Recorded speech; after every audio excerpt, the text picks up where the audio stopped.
Yes, good afternoon, and I really want to welcome Mykhailo Fedorov, the new defense minister of Ukraine, who has an extremely interesting background because he was basically in innovation, in technology, and he brings all that experience now to this job. And we first met last week in Kiev. I was really impressed by how you're combining the defense and what is needed there in the big war-fighting effort, but also to bring the newest technology.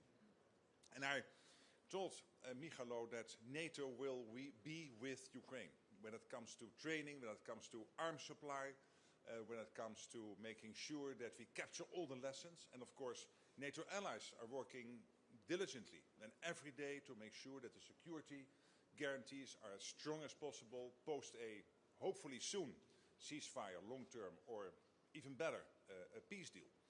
And I was visiting last week Kiev, and I saw the destruction of one of the heating plants, 1,100 big Kiev apartment buildings, approximately 250,000 people living there without heating. So this is what the Russians are trying to do, hitting the innocent civilians and the civilian infrastructure with absolutely no other reason than to create this fear and chaos. But the Ukrainian people cannot be broken. That's what I experienced last week. And I met the soldiers again, and I've seen in their eyes the determination and the fierceness to maintain the fight against the Russians. And the Russians are only making very incremental advances. This is very incremental against high losses. In some months, up to 30,000 Russians dead. Not seriously wounded, dead. So these are incredible numbers, and it means that Ukraine is really sustaining in the fight.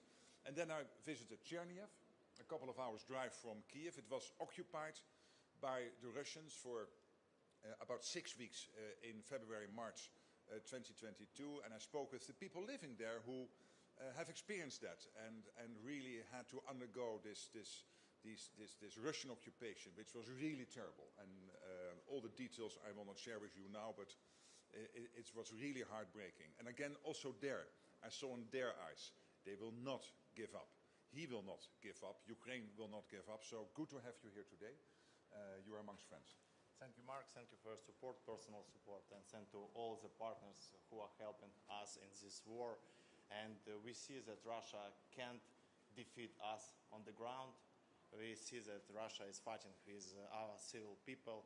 Russia is fighting with our civil infrastructure, with heating stations, with electricity stations, and today Russia attacked our country. They launched at least 24 ballistic missiles, and thank you for support with SPEC-3. It was very important for us, and we are continuing to fight with Russia. And you're right, our strategy is working. We eliminated 35,000 Russians in December, 30,000 Russians in January. And we have our vision for this year, and we will present this vision today at UCDG. And I think we will get a good support from our partners today. And thank you for your support, and see you later. Absolutely. Thank you.